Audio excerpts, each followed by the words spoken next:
Pan India star director Prashanth Neel craze గురించి చెప్పాల్సిన పని లేదు. ఇండియాలో ఇప్పుడు అతను ఓ సంచలనం. అతడితో సినిమాలు చేయాలని స్టార్ హీరోలే క్యూలో ఉన్నారు. కేజీఎఫ్, సలార్ విజయాలు నీల్ని అగ్రస్థానంలో కూర్చోబెట్టాయి. ఇప్పటికే యంగ్ టైగర్ ఎన్టీఆర్తో ఓ సినిమా లాక్ అయిన విషయం తెలిసిందే. అలాగే సలార్ 2ని తెరకెక్కించాల్సి ఉంది.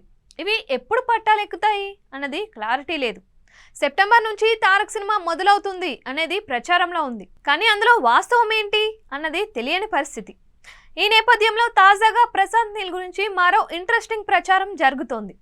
కోలీవుడ్ స్టార్ తల అజిత్తో ఏకంగా బ్యాక్ టు బ్యాక్ ప్రాజెక్టులు ప్లాన్ చేస్తున్నట్లు నెట్టింట ప్రచారం జరుగుతోంది. అజిత్ మాస్ ఇమేజ్ ని దృష్టిలో పెట్టుకొని 2 సినిమాలు తెరకెక్కించే ప్రణాళికతో నీల్ మూవ్ అవుతున్నట్లు వినిపిస్తోంది. ఒకటి భారీ యాక్షన్ డ్రామాగా ఉంటుందని, మరొకటి కేజీఎఫ్ కొనసాగింపు కథ కేజీఎఫ్ 3 అని వినిపిస్తోంది. ఇందులో మొదటి చిత్రం 2025లో ప్రారంభం అవుతుందని, దాన్ని 2026లో విడుదల చేసే ప్లాన్లో ఉన్నట్లు ఊహాగానాలు తెరపైకి వస్తున్నాయి.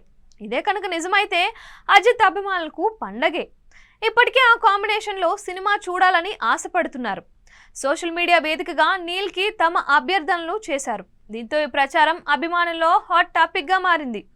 మరి ఇది జరుగుతుందా లేదా అన్నది చూడాలి. ప్రస్తుతానికి ప్రశాంత్ నీల్ పూర్తి చేయాల్సిన సినిమాలు 2 ఉన్నాయి.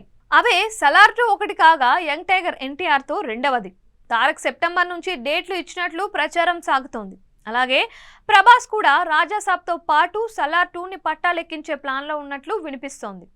ఒకవేళ ప్రశాంత్ నీల్ ముందుకొస్తే ఈ 2 సినిమాలు పూర్తి చేయడానికి 3 ఏళ్లు పడుతుంది. అంత సమయం తీసుకోకపోయినా 2 ఏళ్లు మినిమంగా పడుతుంది. అంటే అజిత్తో సినిమా అనుకుంటే 2026 చివరికల్లా సాధ్యమవుతుంది. అలా కాకుండా ఈ ప్రచారం నిజమైతే వీళ్ళిద్దరిని పక్కన పెట్టి ప్రశాంత్ నీల్ అజిత్తో రంగంలోకి దిగాల్సి ఉంటుంది.